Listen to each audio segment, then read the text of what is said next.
Welcome to our channel. So ఈరోజు క్లాస్లో ఏంటంటే మ్యాథ్స్ మెథడాలజీకి సంబంధించిన టాపిక్స్ అనేవి ఎక్స్ప్లెయిన్ చేసుకోవడం జరుగుతుంది. ఆల్రెడీ మ్యాథ్స్ మెథడాలజీలో టూ ఇంపార్టెంట్ టాపిక్స్ అనేవి ఎక్స్ప్లెయిన్ చేసుకున్నాము. ఒకటి గణిత శాస్త్రం నిర్వచనాల గురించి, అలాగే భావనల గురించి, గణిత శాస్త్రం యొక్క నిర్వచనాలు భావనలు చరిత్ర, అలాగే గణిత శాస్త్రజ్ఞుల సేవల గురించి కూడా మనం ఎక్స్ప్లెయిన్ చేసుకోవటం జరిగింది. So next topic third topic వచ్చేసేసి మ్యాథ్స్ మెథడాలజీలో థర్డ్ టాపిక్ వచ్చేసి గణిత శాస్త్రజ్ఞుల ఆర్ గణిత శాస్త్రం ఉద్దేశం విలువలు. గణిత శాస్త్రం ఉద్దేశం విలువలు ఆల్రెడీ గణిత శాస్త్రజ్ఞుల సేవలు అనే టాపిక్ని మనం ఎక్స్ప్లెయిన్ చేసుకోవటం జరిగింది. దాంట్లో ఉన్న ఇంపార్టెంట్ బిట్స్ని కూడా మనం ఎక్స్ప్లెయిన్ చేసుకోవటం జరిగిందనమాట ఇంతకుముందు క్లాస్లో. సో ఇది థర్డ్ టాపిక్ అనమాట, మ్యాథమెటిక్స్ మెథడాలజీకి సంబంధించిన థర్డ్ టాపిక్ గణిత శాస్త్రం ఉద్దేశం విలువలు. థర్డ్ టాపిక్ వచ్చేసి గణిత శాస్త్రం ఉద్దేశం విలువలు. దాంట్లో ఉన్న ఇంపార్టెంట్ పాయింట్స్ ఏంటో చూద్దాం. ఆ టాపిక్లో ఉన్న ఇంపార్టెంట్ పాయింట్స్. గణిత శాస్త్రం బోధనా రీతులు విద్యార్థిని ఉత్తమ పౌరునిగా తీర్చి సుఖమైన జీవితం గడపటానికి ఉపయోగపడతాయి. ఈ గణిత శాస్త్రం బోధించే ఉద్దేశం ఏంటి, అసలు ఎటువంటి విలువలు కలిగి ఉండాలి అంటే గణిత శాస్త్రాన్ని బోధించడానికి కొన్ని ఉద్దేశాలు ఉండాలి, అలాగే కొన్ని విలువలు కూడా గణిత శాస్త్రం అనేది కలిగి ఉంటుంది. దాంట్లో మొదటిది ఏంటంటే ఏదైతే గణిత శాస్త్రం మ్యాథమెటిక్స్ అనేవి అది బోధించడానికి ఎలా పడితే అలా బోధించకూడదు. దానికి ఒక బోధనా రీతులు అనేవి ఉంటాయి, బోధించే విధానం ఉంటుంది. విద్యార్థిని ఉత్తమ పౌరునిగా తీర్చి.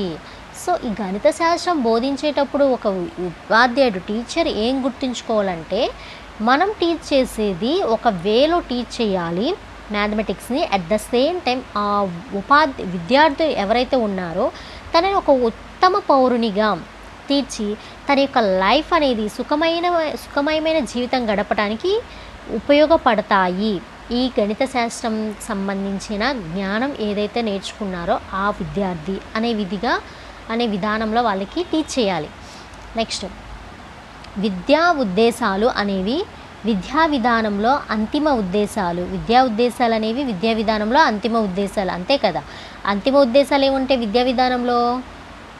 విద్యా ఉద్దేశాలు అనేవి అంతిమ ఉద్దేశాలు ఏవైతే విద్యకు ఉన్నాయో, అంటే ఒక పర్టికులర్ స్టూడెంట్ అనేవాడు గణిత శాస్త్రాన్ని అభ్యసిస్తున్నాడు, మ్యాథమెటిక్స్ నేర్చుకుంటున్నాడు అంటే అతను ఆ స్టూడెంట్ ఆ టాపిక్లో ఆ సబ్జెక్ట్లో నిష్ణాతుడు అవ్వాలి ఖచ్చితంగా. అది ఆ విద్య యొక్క ఉద్దేశం అనేవి విద్యా విధానంలో అంతిమ ఉద్దేశం. అంతిమ ఉద్దేశం ఏంటి? ఫస్ట్ మనం పెట్టుకున్న ఉద్దేశం ఏంటి? వాడు ఆ స్టూడెంట్ ఆ సబ్జెక్ట్లో మంచిగా రాణించాలనేది ఉద్దేశం. విద్యా విధానంలో అంతిమ ఉద్దేశం ఏంటిది? విద్యా విధానం సరి అయిన కార్యరూపం దాల్చడం ద్వారా వీటిని సాధించవచ్చు. సో ఏదైతే మన విద్యా విధానంలో చేసే పనులన్నీ కూడా కరెక్ట్ వేలో వెళ్తున్నాయో దాని ద్వారా ఈ ఉద్దేశాలన్నీ కూడా సాధించవచ్చు. ఏదైతే స్టూడెంట్స్ని కంప్లీట్గా ఒక మూర్తిమత్వం, కంప్లీట్ పర్సనాలిటీని డెవలప్ చేసి మన స్కూల్ నుంచి బయటికి పంపుతామో ఇవన్నీ కూడా విద్యా ఉద్దేశాల్లో పార్ట్గా మనం చెప్పుకోవచ్చు అనమాట. డెప్త్గా వెళ్తుంది. ఇక్కడ ఉన్న టాపిక్ మనం చెప్పుకుందాం. విద్యా ఉద్దేశాలు అనేవి ఏంటంటే విద్యా విధానంలో అంతిమ ఉద్దేశాలు. విద్యా విధానం ఏంటంటే సరైన కార్యరూపం దాల్చడం ద్వారా వీటిని సాధించవచ్చు అని చెప్తున్నారు. థర్డ్ ఏంటంటే ఉద్దేశాలు రెండు రకాలు. గణిత శాస్త్రానికి సంబంధించిన ఉద్దేశాలు ఏంటండి? రెండు. నాట్ ఓన్లీ గణిత శాస్త్రం, నాట్ ఓన్లీ మ్యాథమెటిక్స్. మన మెథడాలజీ చూసుకుంటే అది బయాలజీ అయినా, ఫిజిక్స్ అయినా, కెమిస్ట్రీ అయినా, సోషల్ అయినా, ఇంకోటి సబ్జెక్ట్ అయినా, మ్యాథమెటిక్స్ అయినా ఏదైనా కూడా మ్యాక్సిమం చాలా మటుకి మెథడాలజీలో కొన్ని టాపిక్స్ అనేవి దగ్గరగా ఉంటాయి అన్నమాట. ఓకేనా? ఉద్దేశాలు రెండు రకాలు. ఎన్ని ఉద్దేశాలు ఉన్నాయండి? రెండు రకాలు. సాధారణ ఉద్దేశం, నిర్దిష్ట ఉద్దేశం. సాధారణ ఉద్దేశం, నిర్దిష్ట ఉద్దేశం. ఇక్కడ ఏంటంటే సాధన కాలాన్ని బట్టి ఉద్దేశాలు రెండు రకాలు. మామూలుగా చూసుకుంటే ఉద్దేశాలు రెండు రకాలు. అవేంటిది? సాధారణ ఉద్దేశం, నిర్దిష్టమైన ఉద్దేశం. ఇక్కడ ఇంకోటి వచ్చి సాధనా కాలం, అంటే వాళ్ళు ప్రాక్టీస్ చేసే టైంని బట్టి కూడా ఉద్దేశాలు రెండు రకాలుగా ఇక్కడ చెప్పడం జరిగింది. తక్షణ ఉద్దేశం, దూరస్థ ఉద్దేశం. తక్షణ ఉద్దేశం, దూరస్థ ఉద్దేశం అనమాట. ఫిఫ్త్ పాయింట్ గణిత ఉద్దేశాలు. గణిత విద్య దిశలను సూచిస్తుంది. అంటే ఇక్కడ గణిత విద్య ఏం చెప్తుంది? దిశలను సూచిస్తుంది. ఇది ఒక ఉద్దేశం.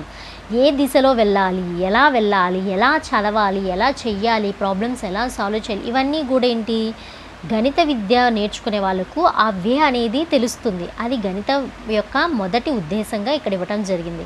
ఇవి కోరికలను ప్రకటిస్తాయి. గణిత ఉద్దేశంలో రెండవ ఉద్దేశం ఏంటంటే అవి కోరికలు ఏవైతే ఉన్నాయో వాటిని ప్రకటిస్తాయన్నమాట. నెక్స్ట్, సరైన ప్రవర్తనా మార్పులను అభ్యసనలో తీసుకురావటానికి కరెక్ట్ ప్రవర్తన మన యొక్క వే అంతా కూడా ఏంటిది, ఒక స్టూడెంట్లో ప్రవర్తనా మార్పు తీసుకురావటమే కదా. అది సబ్జెక్ట్ వైజ్ కానీ, పర్సనాలిటీ వైజ్ కానీ, తన బిహేవియర్ వైజ్ కానీ, ఎంటైర్ ఇవన్నీ కూడా ఒక ప్రవర్తన మార్పు అంటే చాలా ఇంక్లూడ్ అయ్యి ఉంటాయి అన్నమాట. సరైన ప్రవర్తన మార్పులను అభ్యసనలో తీసుకురావటానికి తద్వారా గణిత బోధనకు దోహదం చేస్తాయి. ఒక స్టూడెంట్ని కూర్చోబెట్టి మనం మ్యాథ్స్ నేర్పాలంటే వాడిని డైరెక్ట్గా తీసుకొచ్చేసేసి కూర్చోబెట్టి మ్యాథ్స్ నేర్పితే వాడికి మ్యాథ్స్ అనేది ఎక్కదు. ఫస్ట్ వాడి పర్సనాలిటీని మనం స్టడీ చేయాలి, వాడి మైండ్ సెట్ని మనం స్టడీ చేయాలి, వాడి ఐక్యూని స్టడీ చేయాలి. వాడి ఐక్యూకి తగిన విధంగా మనం ఎట్లా స్టార్ట్ చేయాలి మ్యాథ్స్ అనేది మనం ఇవన్నీ కూడా చూడాలి.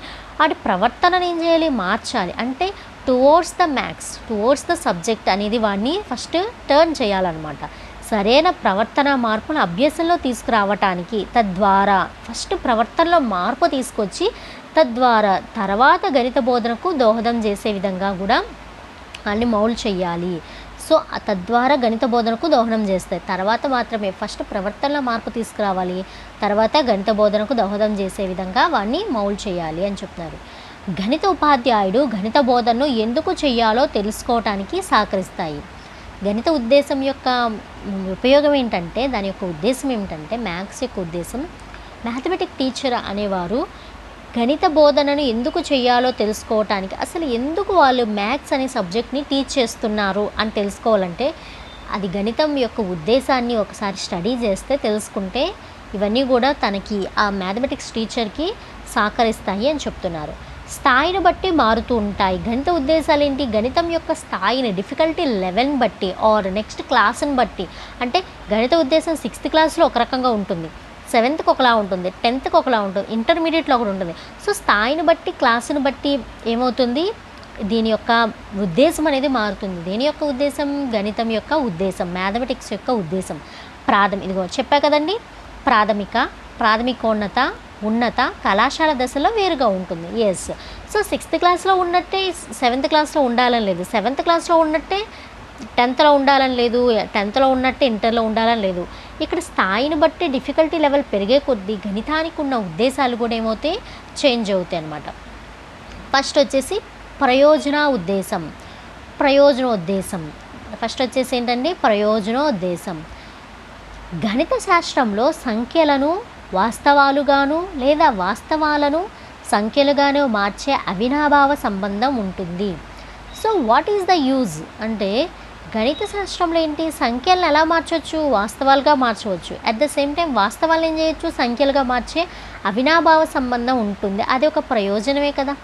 సంఖ్యల రూపంలో కొంతమందికి అర్థం కావు, వాటిని ఎలా మార్చి చెప్పచ్చు, వాస్తవాలుగా రియాలిటీలోకి తీసుకొచ్చి చెప్పవచ్చు. కొంతమందికి ఏంటి, రియాలిటీ అర్థం కాదు, వాళ్ళకి ఎలా మార్చవచ్చు, సంఖ్యలుగా మార్చి చెప్పవచ్చు. ఫర్ ఎగ్జాంపుల్, ఒక primary students or 6th class స్టూడెంట్ని తీసుకుందాం. వాళ్ళకి ఏం చెప్తారు, సంఖ్యలను వాస్తవాలుగా మార్చి చెప్తారు.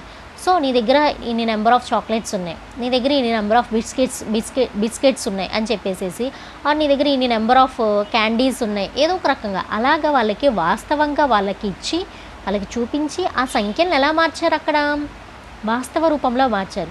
తర్వాత ఏమవుతుంది, వేరే స్టూడెంట్స్ ఉంటారు, వాళ్ళకి ఏం చేస్తారు, ఈ వాస్తవాలను, సో నువ్వు ఈరోజు క్లాస్లో ఇలా చేసావు కదా, నీ దగ్గర ఇన్ని నెంబర్ ఆఫ్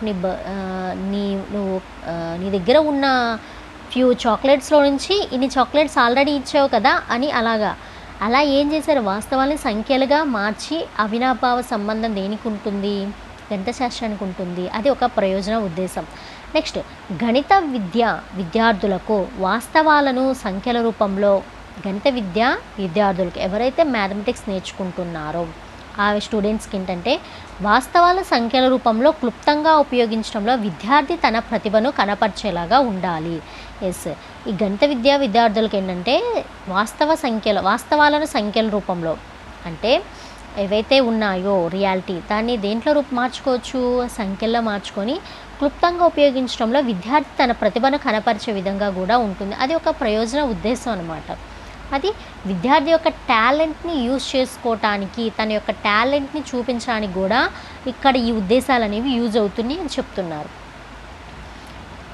నెక్స్ట్, విద్యార్థులు గణితాన్ని ప్రయోజనకరంగా ఉపయోగించినట్లయితే ఉన్నత దశకు చేరుకుంటారు. ఎవరైతే మ్యాథమెటిక్స్ని కరెక్ట్ వేలో యూటిలైజ్ చేసుకుంటారో వాళ్ళు ఎలా ఉంటారు, ఉన్నత దశకు వెళ్తారు. అది ఒక ప్రయోజన ఉద్దేశం అన్నమాట. నెక్స్ట్, ఉదర పోషణ ఉద్దేశం.